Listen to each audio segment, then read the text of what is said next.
나는 독일어를 잘 못하는 소심쟁이 한국인 엄마였다. 유치원 선생님과 상담을 할 때마다 첫째 아이가 독일어로 소통이 힘들다, 언어 발달이 좀 늦다는 얘기는 항상 들었다.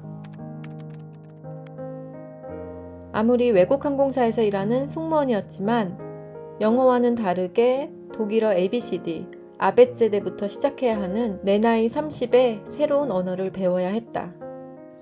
독일어라는 언어 장벽 때문에, 그리고 우리 가족처럼 외국인들에게 살갑지만은 않은 독일 시골 동네에 살면서 참 그 밝은 성격이 이렇게까지 변할 수 있구나 싶었다. 나름 뉴욕에서 어학연수도 하고 두바이에서 5년을 살고 간 독일이었는데 처음엔 언어의 장벽 때문인 줄 알았지만 시간이 지날수록 참 이 나라 적응하기 쉽지 않네 싶었다. 그런 독일이라는 낯선 땅에서 딸 둘을 출산하고 독일에서 교육을 한 번도 받아본 적 없는 남편과 나는 이곳에 외국인으로서 또 부모로서 아이들을 키우는 게 처음이라 두려움과 걱정들이 컸다. 특히 그때는 내가 독일어를 잘 못하는 상태라 한국어, 독일어, 이중언어 환경에서 자라는 아이들 언어 발달에 대해서 더 걱정이 되었다. 유치원 선생님과 상담을 할 때마다 첫째 아이가 독일어로 소통이 힘들다, 언어 발달이 좀 늦다는 얘기는 항상 들었다. 그럴 때마다 나는 항상 변명 아닌 변명을 하곤 했다. 언어 발달에 문제가 있는 아이가 아니라 집에서 독일어 노출이 없어서 그런 거다라고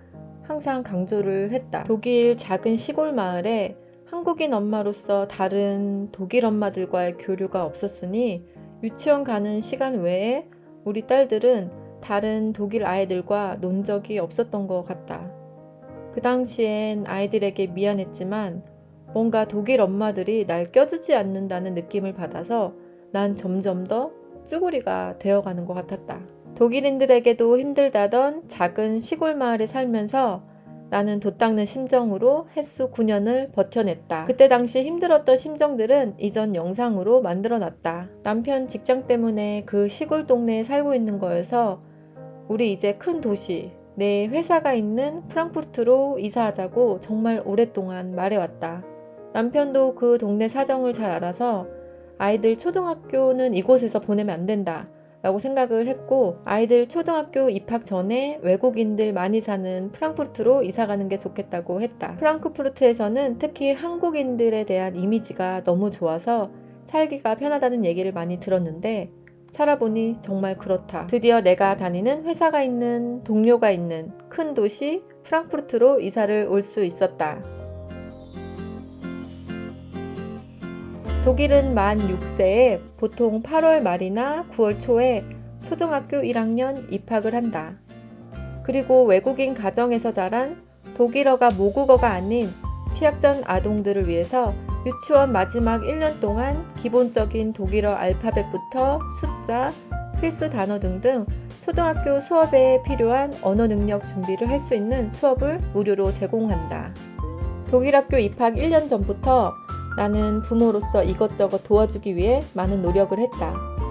우선 독일에서는 로고페디라는 건강보험에서 100% 커버되는 언어 치료를 받을 수 있었다. 이 언어 치료를 받기 위해서는 소아과 의사와 상담과 테스트가 필요하고 처방전을 받아 언어 치료사를 만날 수 있는 그런 시스템이다. 이 언어 치료는 초등학교 입학한 후에도 계속 지속이 되었다. 거기다 너무 인복이 있었던 게 첫째 딸 취업 전 아이들을 위한 수업을 담당하신 크리스티아나 선생님이 너무너무 좋으셨다. 그렇게 크리스티아나 선생님의 따뜻한 마음을 알게 되고 입학 후에 그 학교에서 유일하게 인사하고 지내는 선생님이 크리스티아나 선생님이었다. 그리고 1년 후에 우리 둘째 수아가 이 취학 전 독일어 수업을 또 같은 선생님 크리스티아나와 함께 했다. 이런 우연도 없다. 너무 기뻐하며 남편과 나는 너무 잘 됐다며 프랑크푸르트 올라와서 이렇게 좋은 사람들을 만날 수 있음에 너무 감사했다.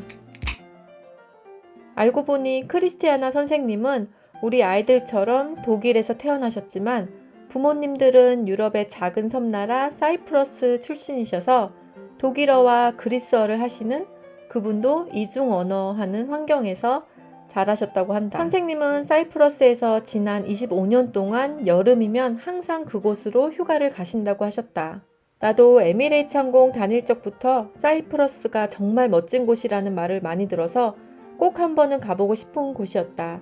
그리고 올해 여름 그곳을 드디어 가게 되었다. 그리고 선생님께 우리도 여름방학 때 그곳을 간다고 하니 정말 공항 픽업부터 신경을 써주시고 도착하는 날 바로 너무 아름다운 픽트리베이 레스토랑을 데려가 주셨다. 다시는 못 볼 거라고 생각했던 선생님을 독일이 아닌 지중해가 펼쳐진 따뜻한 섬나라 사이프러스에서 만나니 이건 길 가다가 소리를 안 지를 수가 없었다. 선생님과 정말 소중한 시간을 함께 할 수 있었다. 그리고 하루는 선생님께서 아이 둘을 데리고 워터파크에 데려가 주셨다. 아니 우리 무슨 신혼여행 마냥 이런 대접을 받아도 되는지 정말 어리둥절했다. 과연 누군가 독일에서 한국으로 놀러왔다 했을 때 나도 저렇게 잘 대해주고 신경 써줄 수 있을까 싶었다. 그리고 앞으로 내 주변 사람들을 더 잘 챙기고 베풀어야 되겠다라는 생각을 많이 하게 되었다. 사이프러스에 우리도 2주 정도 있었는데 그동안 선생님과는 3번을 만났다. 그리고 여행 마지막 전날 우리 호텔로 1시간을 운전하셔서 아이들을 마지막으로 보시려고 직접 오셨다. 아이들을 위해서 이렇게 노력하시는 모습을 보니 아 이거는 노력이 아니라 정말 아이들을 사랑하시는 분이다 싶었다. 이런 특별한 만남 뒤에 헤어짐은 항상 더 힘들다. 포켓볼을 치다가 선생님도 이제 가야 할 시간이 되어서 빠빠이를 해야 했는데 갑자기 둘째가 통곡을 한다.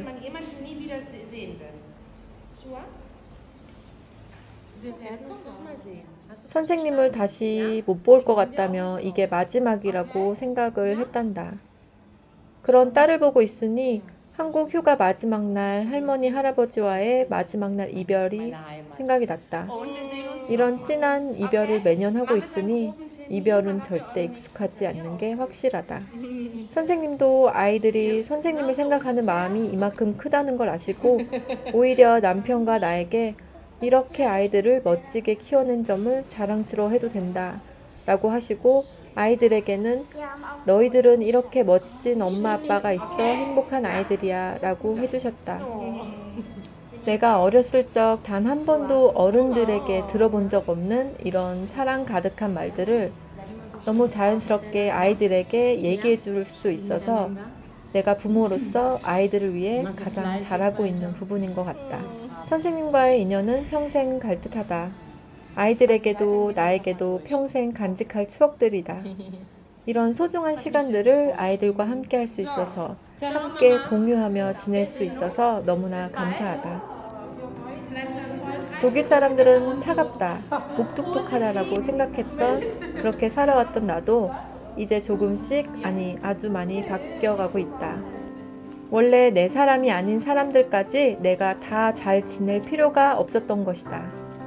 오히려 나랑 잘 맞는 사람들과 진심으로 잘 지내는 것이 더 중요하다는 걸 이제 알아버렸다. 그리고 그런 진실된 마음을 알아봐주는 내 사람들을 더 잘 챙기고 감사해하며 살아야겠다 라고 생각했다.